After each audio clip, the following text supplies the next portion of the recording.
Hello students, multivariate lecture series के last वाले video में हमने कौन सा कॉन्सेप्ट पढ़ा था। वो कॉन्सेप्ट था आपके independence of components of a multivariate normal random vector. तो उस वाले कॉन्सेप्ट में हमने एक चीज़ पढ़ी थी कि अगर आपके पास कोई रैंडम वेक्टर x है और आप उस रैंडम वेक्टर x के पार्टीशंस कर देते हैं, सम के पार्टीशंस आप कर देते हैं, ठीक है। और अगर आपके पास हर दो पार्टीशंस के बीच में जो कोवेरियंस मैट्रिक्स होती है वो ज़ीरो आ जाती है, सिग्मा आई जे अगर ज़ीरो आ जाता है for all I not equals to J, then we say I and jth components are independent. और इसका जो वाइस वर्सा होता है वो भी ट्रू होता है, क्योंकि इंडिपेंडेंस ज़ीरो अगर हो तो कोवेरियंस तो ज़ीरो होता ही है। तो ये क्वेश्चन हमने लास्ट वाले वीडियो में किया था, ये जो कॉन्सेप्ट है। और उसमें हमने एक और चीज़ देखी थी कि अगर आपके पास इस तरीके से सिग्मा आई जे ज़ीरो हो जाते हैं तो जो बेसिक सिग्मा मैट्रिक्स होती है, ठीक है, इस एक्स वेक्टर के लिए वो आपकी किस तरीके से बन जाती है? वो आपकी बन जाती है कुछ इस तरीके से, सिग्मा 1 1 सिग्मा 1 2, ठीक, सिग्मा 2 2 सॉरी, और सिग्मा के और बाकी के जितने भी डायगोनल्स होते हैं वो ज़ीरो हो जाते हैं। और ऐसी सिचुएशन में ऑल कंपोनेंट्स आर इंडिपेंडेंट, ये हमने पढ़ा था पिछले वाले वीडियो में। तो उसी पर बेस्ड अगर एक क्वेश्चन मैं यहाँ पे सॉल्व करूँ, थोड़ा सा ट्रिकी क्वेश्चन है, उसमें आप अगर मैं आपसे ये कहूँ कि उस क्वेश्चन को इम्प्लिसिटली सॉल्व नहीं करना है, एक्सप्लिसिटली सॉल्व करना है, प्रूफ करके बताना है कि आखिर वो आया कैसे, ठीक। अगर मेरे पास एक एक्स रैंडम वेक्टर है और उस रैंडम वेक्टर के लिए जो सिग्मा मैट्रिक्स है वो मेरे पास है इस तरीके से 2 0 1 0 1 1 1 1 1, ठीक है। सिग्मा मैट्रिक्स अगर मेरे पास इस तरीके से दी हुई है तो उस सिग्मा मैट्रिक्स में मुझे ये प्रूव करना है कि x1 और x2 कैसे हैं, इंडिपेंडेंट हैं। यहाँ पे मुझे x3 से कोई लेना देना नहीं है, मुझे ये प्रूव करना है कि x1 x2 इंडिपेंडेंट हैं। तो हम ये जवाब दे सकते हैं कि यहाँ पे जो कोवेरियंस टर्म्स दिख रही हैं, कोवेरियंस ऑफ x1 x2 वो दिख रहे हैं ज़ीरो, तो इसलिए वो इंडिपेंडेंट हैं, ठीक। पर इन जनरल क्या कोवेरियंस ऑफ x1 और x2 ज़ीरो होना ये प्रूव करता है कि वो इंडिपेंडेंट है? नहीं। पर इस पर्टिकुलर सिचुएशन में जब आपका x जो है वो नॉर्मल 3 0 और इस सिग्मा को फॉलो कर रहा है, तो इस पर्टिकुलर सिचुएशन में कोवेरियंस का ज़ीरो होना ये प्रूव कर देगा कि आपके जो x1 x2 हैं वो इंडिपेंडेंट भी हैं। मतलब जो इन जनरल यूनिवेरिएट केस में हम पढ़ते हैं कि ज़रूरी नहीं है कि कोवेरियंस के ज़ीरो होने से और आपका जो वेरिएट्स हैं वो इंडिपेंडेंट हो जाएं, वो जो सिचुएशन है वो यहाँ पे ट्रू हो जाती है। कैसे होती है उसको हम प्रूव करके देखेंगे। देखो यहाँ पर हमको साफ साफ दिख रहा है कि हमको इंडिपेंडेंस ऑफ x1 x2 की बात करनी है, x3 से हमको कोई मतलब नहीं है। तो हम इस रैंडम वेक्टर x के लिए जो कि इस फॉर्म का है x1 x2 x3, इसके लिए हम एक ऐसा ट्रांसफॉर्मेशन चाहते हैं जिससे x3 हट जाए। ट्रांसफॉर्मेशन के लिए लीनियर ट्रांसफॉर्मेशन से मेरा मतलब है, तो उसके लिए हमको एक मैट्रिक्स चाहिए होगी।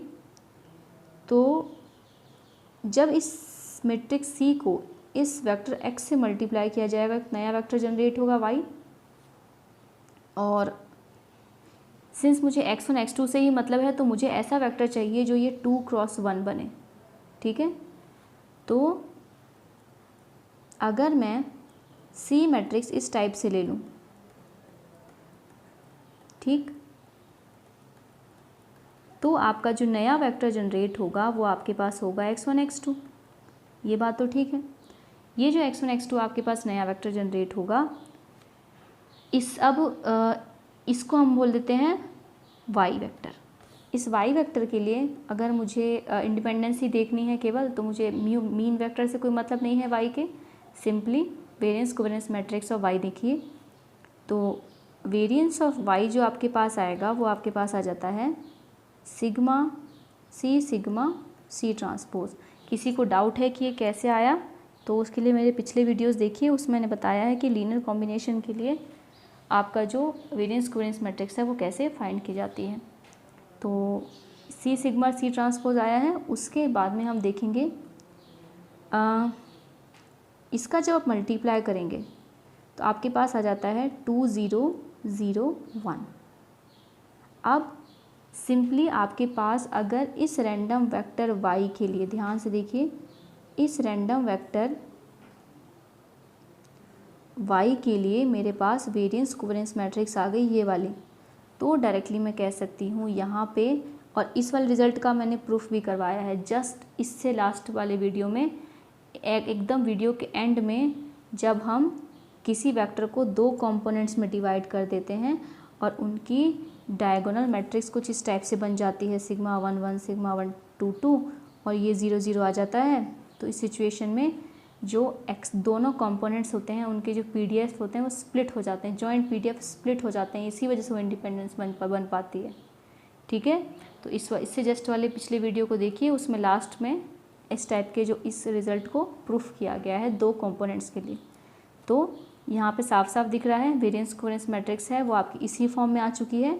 तो x1 x2 के जो पीडीएफ है वो स्प्लिट हो जाएंगे और स्प्लिट होने के बाद आपका जो ये आपको पता चल जाएगा कि जो x1 x2 है वो इंडिपेंडेंट है। अब हम दूसरा कॉन्सेप्ट जो यहाँ पढ़ने वाले हैं वो आपका पढ़ने वाले हैं singularity of linear combination y equals to C X. देखिए, सबसे पहली बात सिंगुलैरिटी होती क्या है। कोई भी रैंडम वेक्टर x है, ठीक है, वो आपका नॉर्मल p, म्यू और सिग्मा को फॉलो कर रहा है। ठीक है, अगर रैंक ऑफ सिग्मा वो आपकी लेस देन p आ जाए, या फिर मैं कहूँ डिटर्मिनेंट ऑफ सिग्मा जो है वो 0 आ जाए, तो जो आपका x है वो आपका क्या कहलाता है, singular multivariate normal random vector. ठीक, और ऐसे में rank of multivariate normal distribution कितनी हो जाती है, m, और m क्या है, आपकी rank of sigma which is less than p। तो ये आपकी डेफिनेशन है एक किसी वेक्टर को सिंगुलर कहने की, कि उससे रिलेटेड उसकी जो वेरिएंस कोवेरिएंस मैट्रिक्स है उसकी रैंक फुल नहीं होनी चाहिए, लेस देन फुल होनी चाहिए। तो काफ़ी सिचुएशंस हो सकती हैं जब आपके पास अब देखिए, ये एक्स आपका सिंगुलर मैट्रिक्स की मैंने डेफिनेशन बता दी।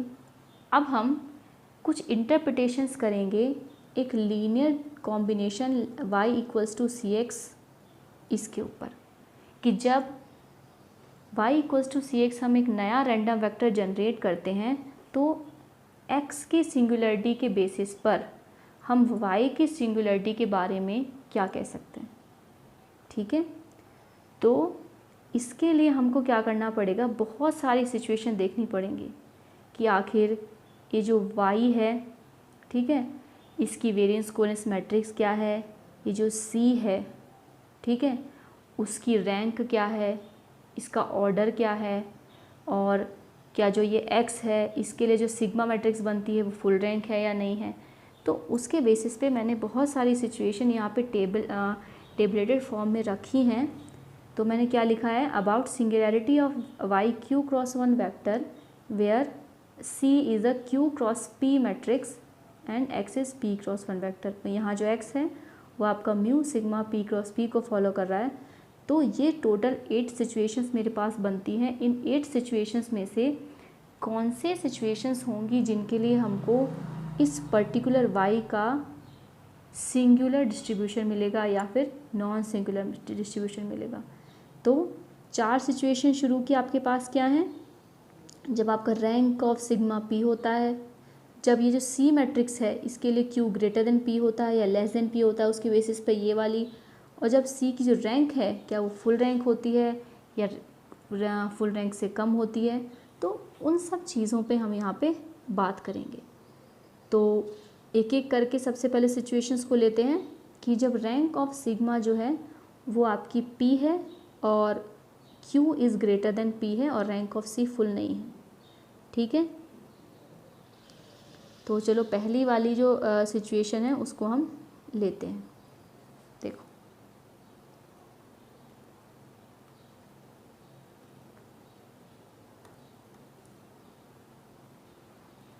हमसे क्या कहा गया कि रैंक ऑफ सिग्मा फुल है, मतलब रैंक ऑफ सिग्मा P है।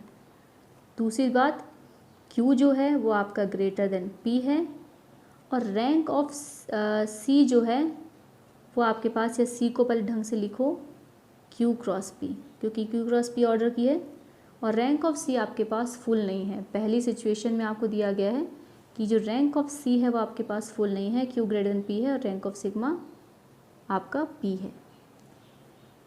फुल नहीं होगी तो आपके पास देखो फुल रैंक होने का मतलब क्या है। अगर आपका Q क्रॉस P है, Q is greater then P है, ठीक है, और ये मैट्रिक्स Q क्रॉस P की है, तो जो हाईएस्ट रैंक ऑफ C हो सकती है ना वो केवल P हो सकती है, जो इन दोनों में मिनिमम हो। तो इन दोनों में जो मिनिमम क्या है, P है। ठीक, तो P से कम रैंक होनी चाहिए, मतलब फुल रैंक ना होने का मतलब P से कम रैंक होनी चाहिए, वो हम मान लेते हैं R है। ठीक, तो P से कम रैंक है, अगर P हो जाती ना तब तो C जो है वो फुल रैंक मैट्रिक्स होती, लेकिन हमने माना यहाँ पे जो रैंक ऑफ C है वो आपकी लेस देन P है। अब आप एक रिज़ल्ट देखिए, T जो है वो हमने क्या माना है, इस Y वेक्टर के लिए आपका variance covariance matrix Q cross Q, यह आपके पास बनेगा C सिग्मा C ट्रांसपोज। ठीक, अब अगर Y की जो सिंगुलैरिटी है वो डिपेंड करती है Y की वेरिएंस कोवेरिएंस मैट्रिक्स पे, तो उसकी चर्चा हमको करनी है, तो इस T की रैंक पे बात करनी होगी। तो एक रिजल्ट हमने पढ़ा होगा लीनियर अलजेब्रा में, rank of T is equals to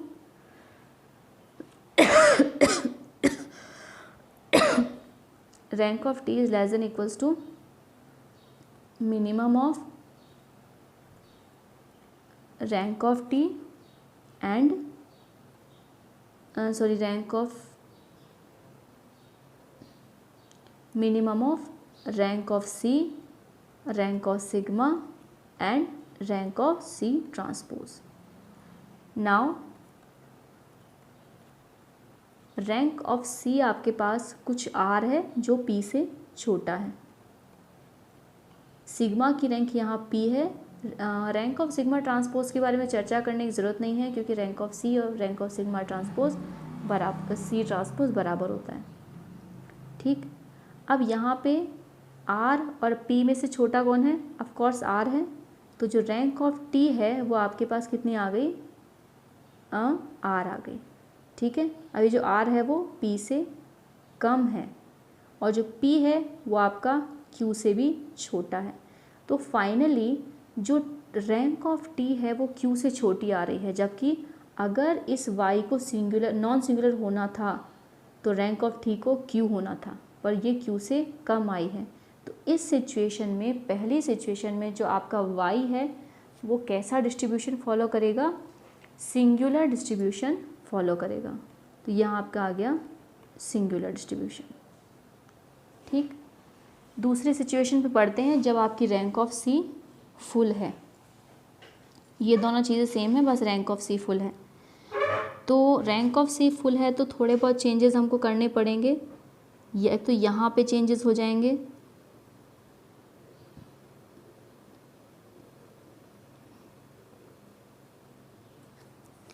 यहाँ पे जो रैंक ऑफ C के फुल होने का मतलब, ये जो रैंक है वो P है, यहाँ पे आपका आ जाएगा P और यहाँ भी आपके आएगा minimum of P and P क्या, P which is less than Q।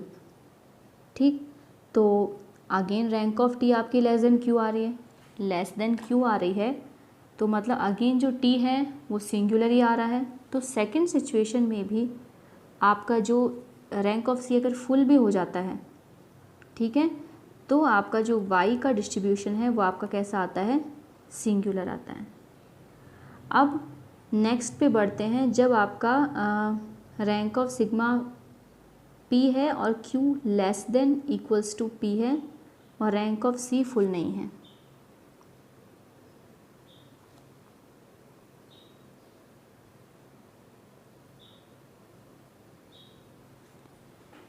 क्या क्या सिचुएशन है? रैंक ऑफ सिग्मा आपका p है और q is less than equals to p है और c जो है आपकी फुल रैंक नहीं है। c आपकी फुल रैंक नहीं है, मतलब रैंक ऑफ c जो है आपका, अब इसमें q छोटा है ना, तो आपका c का जो हाईएस्ट रैंक हो सकता है वो q ही हो सकता है, q से ज़्यादा नहीं हो सकता है। तो अगर c फुल रैंक होती तो q होता इसका जो रैंक है, और अदरवाइज़ अगर फुल रैंक नहीं है तो r होगा, कोई r रैंक होगी जो कि q से छोटी होगी, इस तरीके से। ठीक है, तो again t is equals to c sigma c transpose which is q cross q. Now rank of t is less than equals to minimum of rank of c and rank of sigma. यह आपका minimum आ गया। Rank of c कोई r थी जो कि q से छोटी थी, और ये तो p आपका था ही। इन दोनों में जो मिनिमम है r तो आपका p से छोटा है ही, तो r ही आ जाएगा। तो रैंक ऑफ t आपका r से छोटा है और आपका r q से छोटा है। ठीक है, तो अगेन जो ये t मैट्रिक्स है वो आपकी कैसी आ गई? सिंगुलर मैट्रिक्स आई है। ठीक है, तो अगेन यहाँ पे आपका आंसर आएगा सिंगुलर। उसके बाद सिचुएशन यहाँ सेम रहती है, बस रैंक ऑफ c आपकी फुल मैट्रिक्स। अगला जो आपका आता है, अगर रैंक ऑफ सिग्मा p हो, q less than equals to p हो, c जहाँ q क्रॉस p है और c एक फुल रैंक मैट्रिक्स है, चूँकि c q क्रॉस p है, q less than equals to p है, तो हाईएस्ट जो c की रैंक हो सकती है वो q हो सकती है, इसीलिए यहाँ पे rank of c equals to q। t आपको डिफाइन है ही, अगेन वही कॉन्सेप्ट लगाएंगे, rank of t is less than equals to minimum of rank of c and rank of sigma.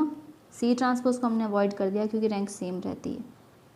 तो रैंक ऑफ c आपकी है q which is less than equals to p, और sigma की rank आपकी p है ही। तो finally आपके पास कितना आता है? मिनिमम आपका आ जाएगा q which is less than equals to p।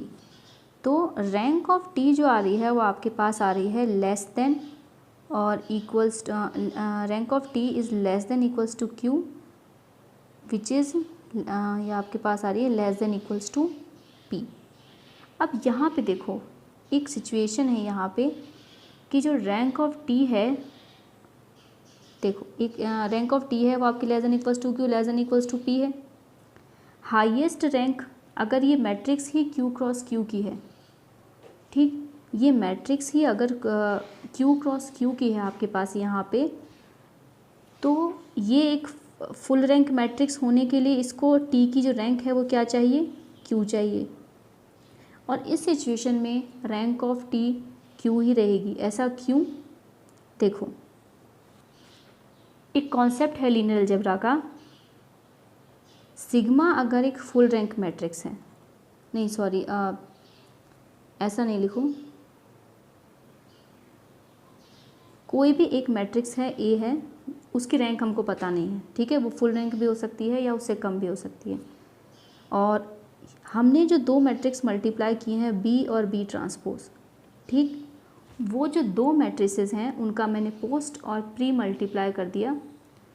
अगर ये दोनों फुल रैंक हैं, ठीक, तो इस मैट्रिक्स की जो रैंक होगी, इस मैट्रिक्स को आप कोई मैट्रिक्स नाम दे दो C, ठीक है, तो जो रैंक ऑफ C होगी वो फुल रैंक होगी या फिर लेस देन फुल रैंक होगी, ये डिपेंड करता है कि जो ये A है ये कैसी होगी। ठीक है, तो ये जो अगर ए फुल रैंक है तो आपकी रैंक ऑफ सी है वो भी फुल रैंक होगी, और आपका जो अगर ए लेस देन फुल रैंक है, ठीक है, तो आपका जो रैंक ऑफ सी होगा वो भी लेस देन फुल रैंक होगा। तो उसी अकॉर्डिंग सेम तरीके से अगर अपन जाएं तो रैंक ऑफ टी आपकी less than equals to Q है, और सिग्मा जो है वो आपकी फुल रैंक है। तो इस टी को भी आपका क्या होना पड़ेगा, फुल रैंक होना पड़ेगा। तो rank of T less than equals to Q में दो सिचुएशन छुपी हुई है, एक तो ये और एक ये, ठीक है। सिंस यहाँ पे जो सिग्मा है वो आपका फुल रैंक है और जो सी है वो भी फुल रैंक है, ठीक है। ध्यान रखना इस सी के फुल रैंक होने का बहुत बड़ा इसमें रोल है।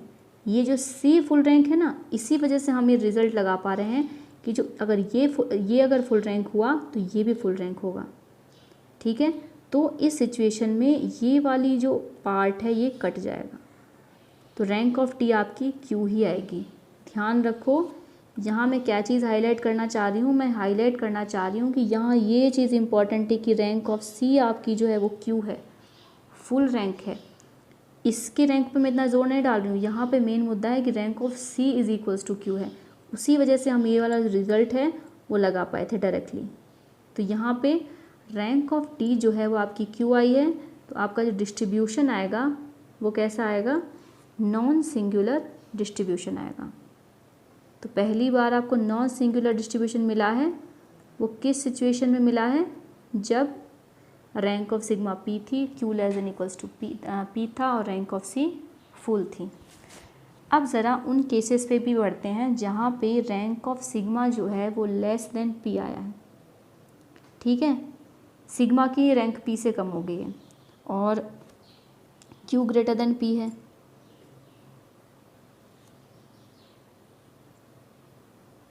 देखो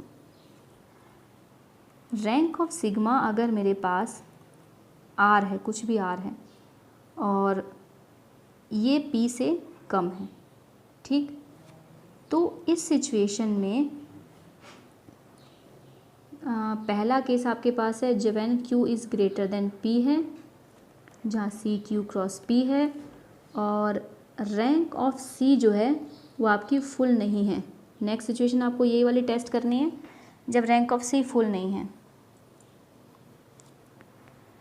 तो रैंक ऑफ सी जब यहाँ पे फुल नहीं है तो उसको मान लो कुछ एस है, विच इज़ यहाँ पे देखो क्यू क्रॉस पी है और पी क्यू से छोटा है, तो हाईएस्ट तो पी ही रैंक हो सकती है, ठीक है। तो मतलब ये जो एस है वो आपका पी से भी छोटा है, और पी से भी छोटा मतलब क्यू से भी छोटा है, ठीक है। टी आपका वैसे ही डिफाइन है जैसे पहले डिफाइन था, सी सिग्मा सी ट्रांसपोज, ठीक। अब ऐसी सिचुएशन में minimum of rank of T is less than equals to minimum of rank of C transpose. Minimum rank of C है आपके पास एस, जो है पी से भी छोटा और जो है क्यू से भी छोटा, और रैंक ऑफ सी ट्रांसपोज भी ना लिखेंगे, सीधा सीधे यहाँ पे सी ही लिख देंगे तो भी कोई प्रॉब्लम नहीं होगी, क्योंकि दोनों की रैंक तो सेम ही होती है। और रैंक ऑफ सी है आपके पास S which is less than, sorry यहाँ पे हमको लिखना था सिग्मा, तो सिग्मा की जो रैंक होती है वो आपके पास कितनी है, R, which is less than P. अब देखो यहाँ ये एस लेस देन पी आ रहा है, यहाँ ये एस लेस देन पी आ रहा है, और यहाँ ये आर लेस देन पी आ रहा है। तो दो ही सिचुएशन जनरेट हो सकती हैं, या तो R less than S less than P है, या S less than R less than P है, ठीक है। तो दोनों का जो मिनिमम है, मिनिमम ऑफ आर और एस, इसको मैं डिनोट कर देती हूँ स्मॉल एम से, ठीक है। तो यहाँ पे रैंक ऑफ टी जो है वो आपके पास आ जाएगी स्मॉल m। ठीक, जो भी इनका मिनिमम है, आर या एस का जो भी मिनिमम है। अब वो जो मिनिमम है ना, वो आपका पी से छोटा है और वो भी आपका पी आपका क्यू से छोटा है। तो रैंक ऑफ टी जो फाइनली आ रही है वह आपके पास कितनी आ रही है, क्यू से छोटी आ रही है। तो डिस्ट्रीब्यूशन आपका कैसा होगा, सिंगुलर डिस्ट्रीब्यूशन होगा, क्योंकि टी आपका क्यू क्रॉस क्यू है, उसकी रैंक को फुल आना चाहिए था क्यू, पर यहाँ पे आपका क्या आ रहा है, सिंगुलर डिस्ट्रीब्यूशन आ रहा है, जब आपकी सी की रैंक फुल नहीं थी। अब पूरी सिचुएशन में केवल चेंज कहाँ हुआ, यहाँ पे चेंज हो गया। अब यहाँ पे फुल रैंक के लिए हमको फाइंड करना है कि क्या करेंगे।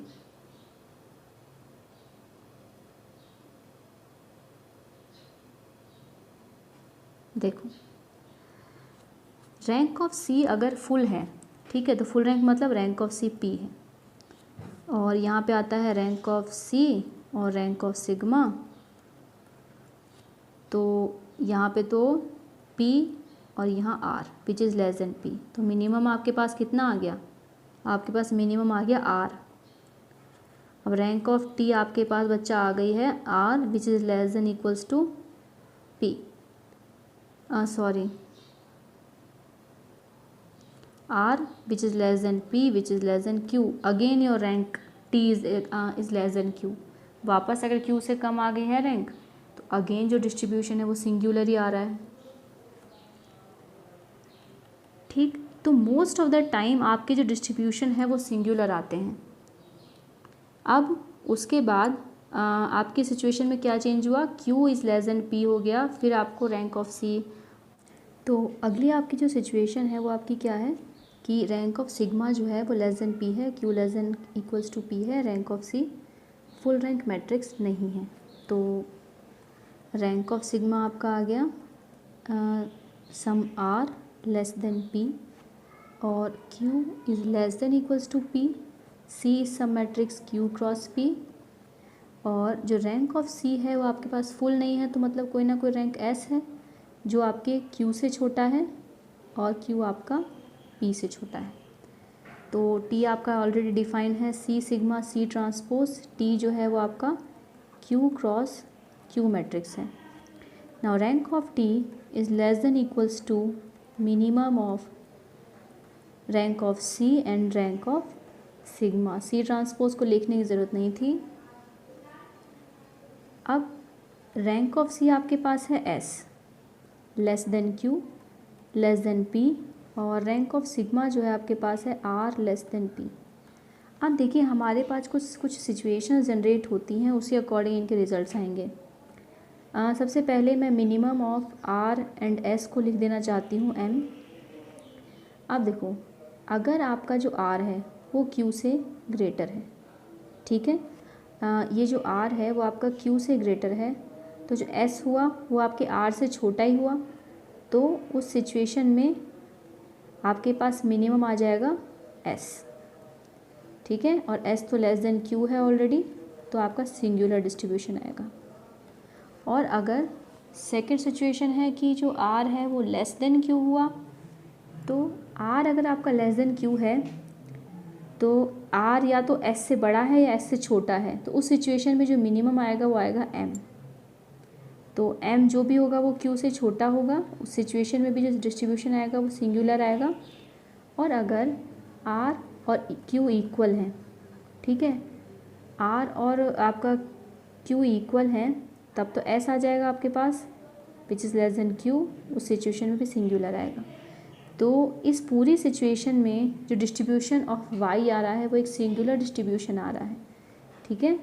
तो यहाँ पे आपको क्या मिला, सिंगुलर डिस्ट्रीब्यूशन।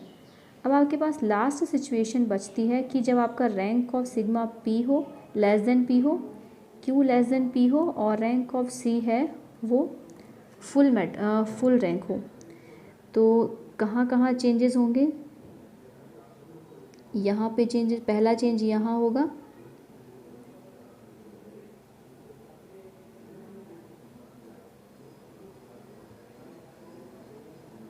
देखो अब यहाँ पे रैंक ऑफ सी आपकी फुल है, मतलब जो रैंक ऑफ सी है वो क्यू है और वो लेस देन पी है। रैंक ऑफ सी आपकी हो गई क्यू और ये आपकी हो गई आर, और R which is less than P. ठीक, तो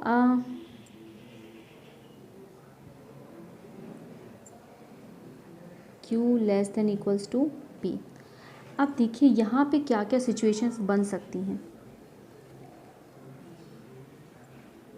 अगर आपका Q जो है वो अगर R से बड़ा है, ठीक है, Q अगर आपका R से बड़ा है तो उस सिचुएशन में जो मिनिमम आएगा वो क्या आएगा, R आएगा। और अगर R आया तो R तो Q इज़ ग्रेटर देन आपका R हुआ, तो इस सिचुएशन में जो अगर Q है वो इस R से बड़ा है तो मिनिमम R आएगा।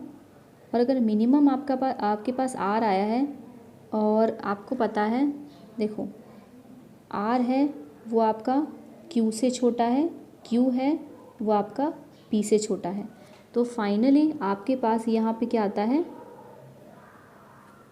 R less than Q less than equals to P। तो इस सिचुएशन में भी सिंगुलर डिस्ट्रीब्यूशन आपको मिलता है। सेकंड सिचुएशन आपके पास अराइज होती है अगर Q है वो R से छोटा है।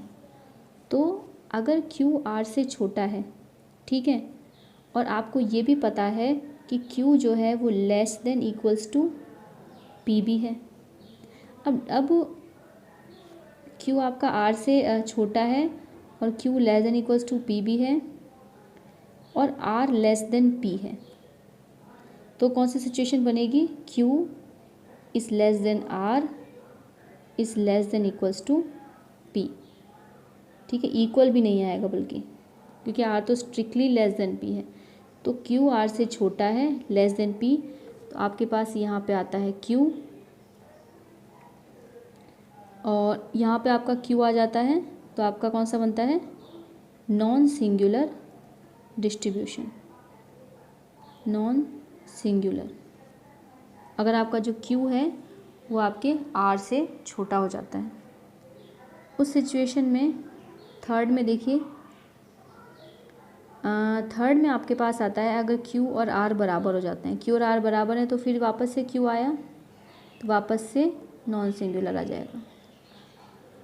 तो ऐसी सिचुएशन में हम देखते हैं कि जब आपका Q less than equals to R होता है, ठीक है, Q less than equals to R होता है तब तो नॉन सिंगुलर डिस्ट्रीब्यूशन बनता है।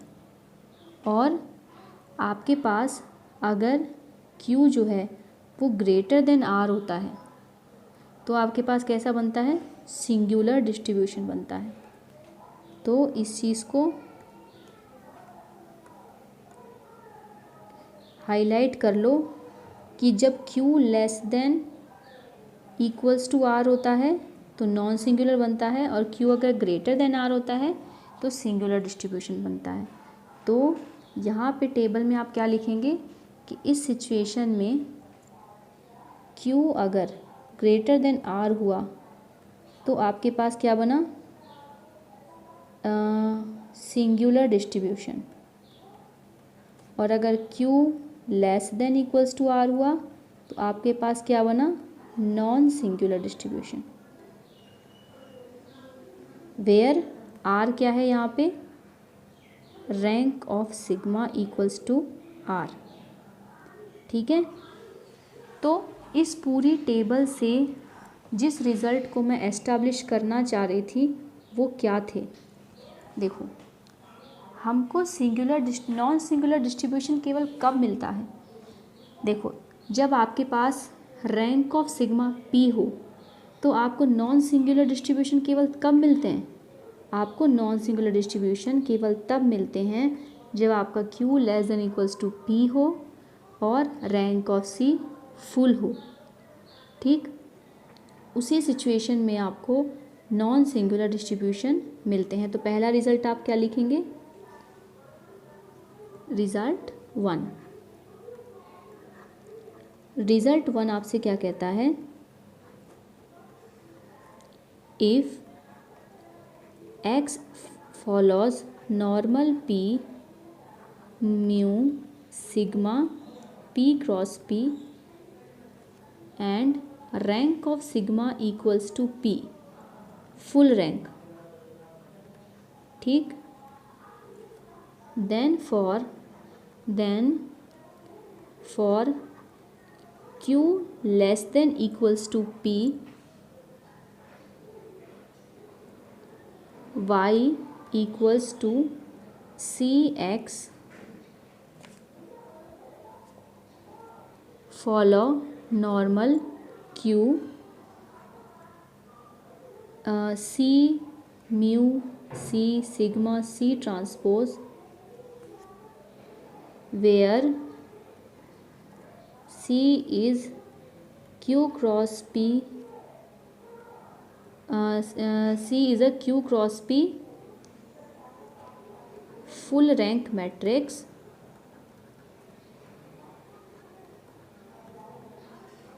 and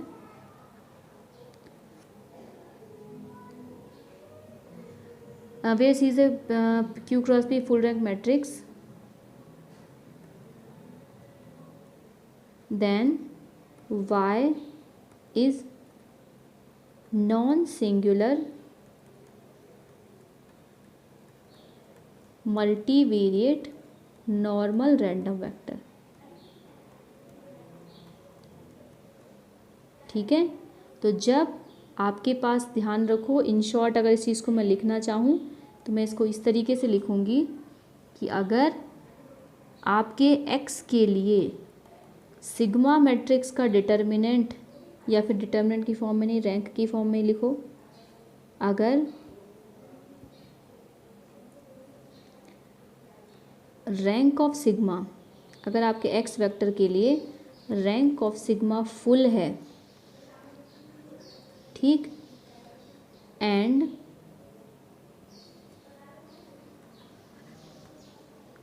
C एक फुल रैंक मैट्रिक्स है,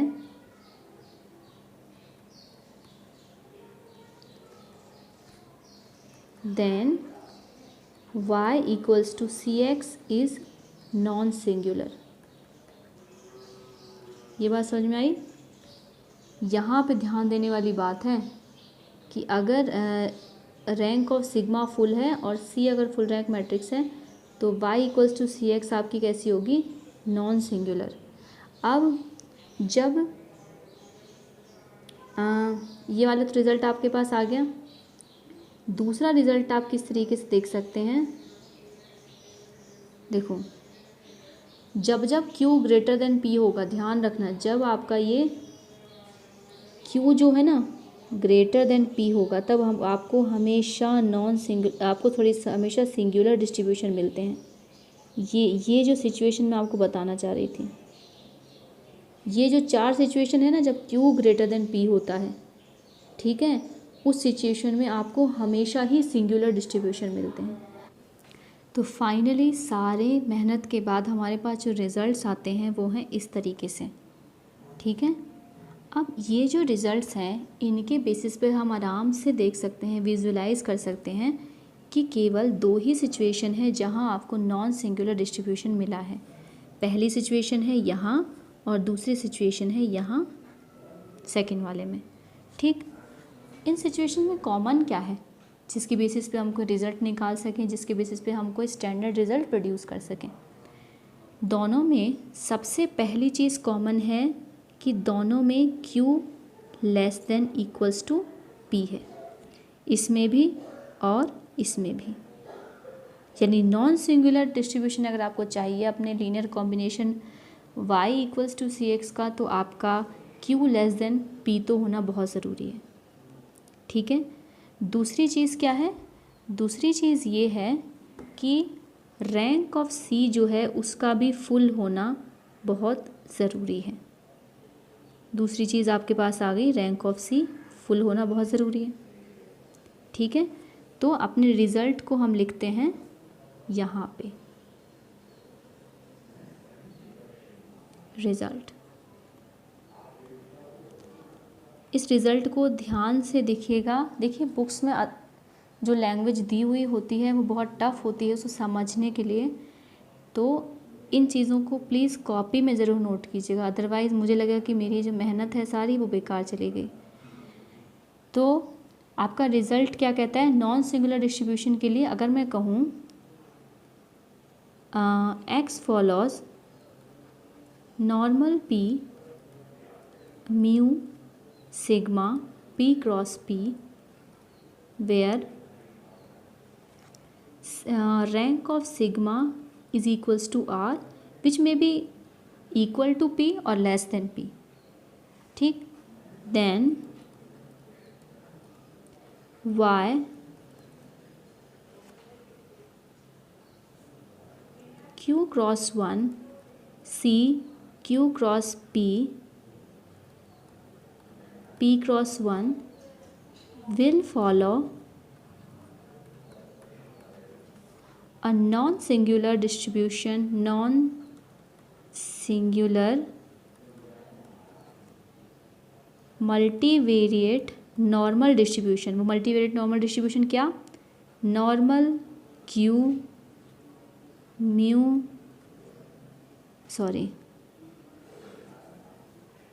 c mu c sigma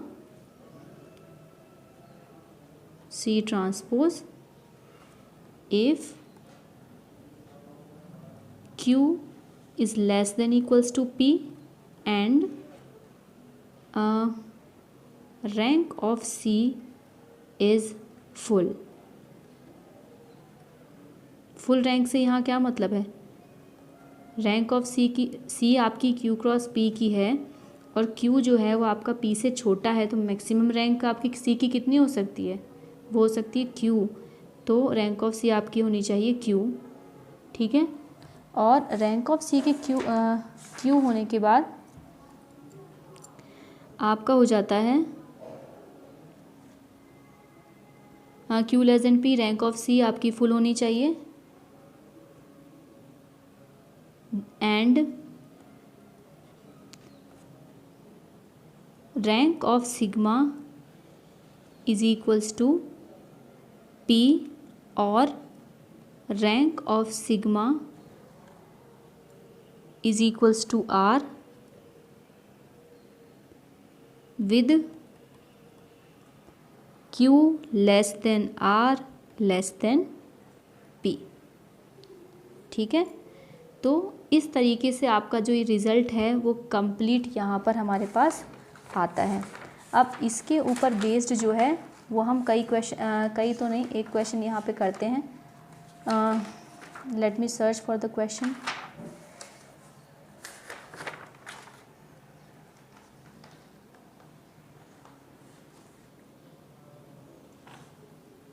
यहाँ पे आप ध्यान रखिएगा, जब रैंक ऑफ सिग्मा आपका P था तब तो नॉन सिंगुलर मिल ही रहा था, लेकिन जब रैंक ऑफ सिग्मा R था ना, और जो ये जो R है अगर वो आपके Q और P के बीच में है, मतलब Q से बड़ा है, ठीक है, Q से बड़ा है अगर आपका R, तो उस सिचुएशन में आपका नॉन सिंगुलर डिस्ट्रीब्यूशन मिलता है। अदरवाइज़ किसी भी सिचुएशन में आपका नॉन सिंगुलर डिस्ट्रीब्यूशन नहीं मिलेगा। बेसिकली आपको ध्यान क्या कर रखना है, यहाँ पे जो हाईलाइट करने वाली बातें हैं वो कौन कौन सी हैं? वो चीज़ें इस तरीके से हैं, जब भी आपको नॉन सिंगुलर डिस्ट्रीब्यूशन चेक करना हो अपने लीनियर कॉम्बिनेशन y का, ठीक है, तो सबसे पहले आप देखेंगे कि जो ये मैट्रिक्स C है इसके अंदर क्या Q लेस देन P और इक्वल टू P है।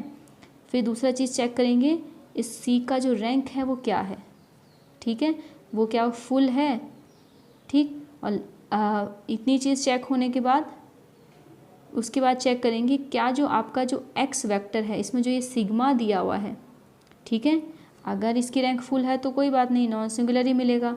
अदरवाइज़ अगर इसकी रैंक R भी है तो वो R आपका इस Q से बड़ा होना चाहिए, ठीक है। तो इस रिज़ल्ट को आप अच्छे से ध्यान रखिए। एक क्वेश्चन करते हैं इसी के ऊपर based.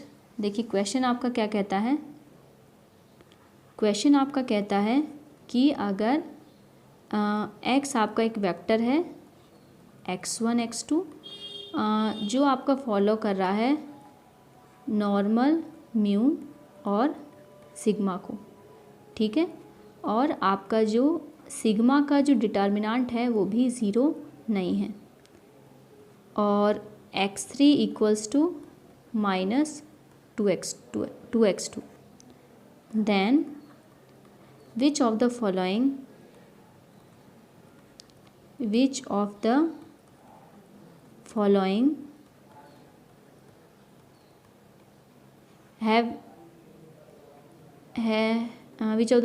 has a singular normal distribution? Singular normal distribution. ठीक है, तो एक एक करके चेक करेंगे सबको। तो पहला आपका क्या है, x1 minus 2x2, x2 minus 2x3, and then इसको आप क्या लिख सकते हैं, इसकी पहले सिंगुलरिटी चेक करते हैं। देखो इसको आप क्या लिख सकते हो, इसको आप लिख सकते हो 1 माइनस 2 और 1 माइनस 2, सॉरी यहाँ पे x3 की फॉर्म में है ना, तो पहले उसको चेंज करना पड़ेगा। x1 माइनस 2x2, x2 में से और ये x3 को माइनस 2x2 रखेंगे तो प्लस 4x2, तो आपके पास फाइनली आ जाएगा 5 ऑफ x2। तो आप इस मैट्रिक्स को बना सकते हैं 1 माइनस 2 0 5 x1 x2। ठीक है, अब पहली चीज़ मैंने आपको क्या बोला चेक करने के लिए, q आपका लेस देन p होना चाहिए। सबसे पहली बात, यहाँ p की वैल्यू कितनी है, p है आपका 2, क्योंकि ये नॉर्मल 2 को फॉलो कर रहा है x। ठीक है, अच्छा जो ये c मैट्रिक्स बनी है वो आपके पास कितनी बनी है, 2 क्रॉस 2 की, तो q की जो वैल्यू है वो भी 2 है आपके पास। तो आपके पास क्या होना चाहिए, q is less than equals to p, पिछले वाले रिजल्ट से ही q आपका less than equals to p होना चाहिए। तो आपका जो q है less than equals to p है, दोनों इक्वल तो हैं, तो आपकी ये वाली कंडीशन फुलफिल होती है। रैंक ऑफ c फुल होनी चाहिए। देखो इस मैट्रिक्स का डिटर्मिनेंट आता है 5, तो मतलब नॉन ज़ीरो डिटर्मिनेंट है, तो इसकी जो रैंक है वो फुल है, तो 2 इसकी रैंक आ रही है और वो फुल रैंक है। उसके बाद आपकी जो सिग्मा की रैंक है वो ऑलरेडी आपको दी हुई है ही, उसमें तो कोई प्रॉब्लम नहीं है, वो तो आपकी 2 है ही। तो इस सिचुएशन में आपका जो ये वाला जो डिस्ट्रीब्यूशन होगा ये नॉन सिंगुलर डिस्ट्रीब्यूशन होगा। ठीक है, क्योंकि सारी की सारी कंडीशंस फुलफ़िल हो रही हैं। अब नॉन सिंगुलर डिस्ट्रीब्यूशन, अब इसका आप इसको अगर y मान लो तो आप इसको ऐसे ही तो लिखोगे 1 माइनस 2 0 5, और यहाँ पे x1 x2, इसको आप लिख लो a1 x, और इसका डिस्ट्रीब्यूशन निकालना हो तो सिंपल y आपका एक 2 क्रॉस 1 वेक्टर बनेगा जो नॉर्मल 2 को फॉलो करेगा। इसका मीन होगा आपका म्यू x, और c सिग्मा, सॉरी c नहीं, यहाँ पे a1 है ना, तो आप यहाँ पे लिखो a1 सिग्मा a1 ट्रांसपोज, और इसका जो डिटर्मिनेंट है वो ज़ीरो भी नहीं आएगा, क्योंकि हमने सारी की सारी सिचुएशंस यहाँ पे चेक कर ली हैं। ठीक, दूसरा आपका जो ऑप्शन है वो कौन सा है, दूसरा आपका ऑप्शन है x1 minus x2 minus x3 2x1 plus x3।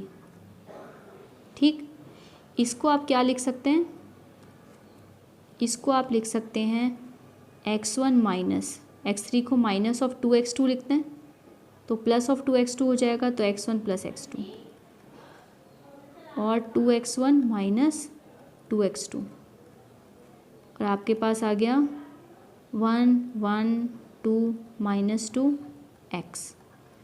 सारी सिचुएशन यहाँ पे भी फुलफ़िल हो रही हैं। यहाँ आपका p और q है, दोनों का दोनों 2 है। ठीक, और उसके बाद में आपका जो रैंक ऑफ c आ रहा है, मतलब जो ये वाली मैट्रिक्स का आ रहा है, यहाँ पर भी इसको a1 कर दीजिए, है ना, a1 माना है ना हमने इसको।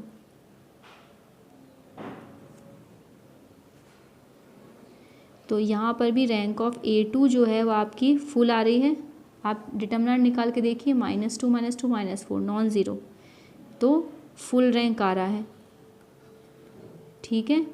और सिग्मा की रैंक तो फुल थी ही, तो मतलब ये जो है ये भी नॉन सिंगुलर को फॉलो करेगा। थर्ड वाला जो है x1 + x2 2x2 + 2x3, ठीक। इसको आप क्या लिख सकते हैं, इसको आप लिख सकते हैं x1 + x2 2x2 2x2 नहीं, पहले x3 को लिख देते हैं यहाँ पे, -2x2 लिखेंगे तो -2x2 लिखेंगे तो -4x2, तो आपके पास आ जाएगा -2x2। तो आपके पास बन जाएगी 1 1 0 -2। अगेन सेम रीज़न से ये वाला तो सेम रहेगा इस क्वेश्चन में, रैंक ऑफ A3 भी फुल रहेगी, अगर ये A3 मान ले तो ये भी आपका सारी सिचुएशन फॉलो होती है, नॉन सिंगुलर को फॉलो करेगा। और उसके बाद लास्ट में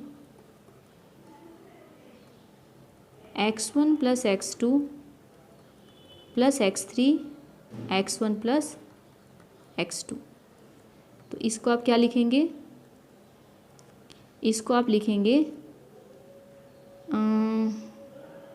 -2x2 था ना, तो x1 - x2 और x1 + x2। अगेन ये वाला भी जो आपका आएगा वो नॉन सिंगुलर आपका डिस्ट्रीब्यूशन आएगा, ठीक है। ये वाली भी सिचुएशन वही फॉलो होगी, ये भी फुल रैंक है और सिग्मा की रैंक तो फुल है ही, ठीक है। तो जो बेसिक आइडिया मैं आपको यहाँ देना चाह रही थी वो ये था, देखिए सारी आज के लेक्चर का जो सार है, जो एसेंस है, वो ये है कि हम जब भी किसी वेक्टर y को नॉन सिंगुलर प्रूव करना चाहते हैं तो हम चाहते हैं कि जो उसकी वेरिएंस ऑफ y मतलब वेरिएंस कोवेरिएंस मैट्रिक्स है, उसका डिटर्मिनेंट है वो आप ज़ीरो ना आए। अगर ज़ीरो नहीं आता है तो वो नॉन सिंगुलर हो जाता है, और अगर उसका जो डिटर्मिनेंट है वो ज़ीरो आ गया, ठीक है, तो वो सिंगुलर हो जाता है। तो ये सब कैलकुलेशन से बचने के लिए जो डायरेक्ट रिज़ल्ट्स हैं वो हम अडॉप्ट करते हैं, जो ये वाले रिज़ल्ट्स होते हैं, ठीक है, कि Q को P से कम होना चाहिए, कुछ कंडीशंस हैं जब भी वो नॉन सिंगुलर होता है, ठीक है। सो आई होप ये लेक्चर आपको समझ में आया है, और मल्टीवेरिएट नॉर्मल की और भी कुछ प्रॉपर्टी के साथ हम न्यू वीडियो में प्रेजेंट होंगे। So thank you for watching my video.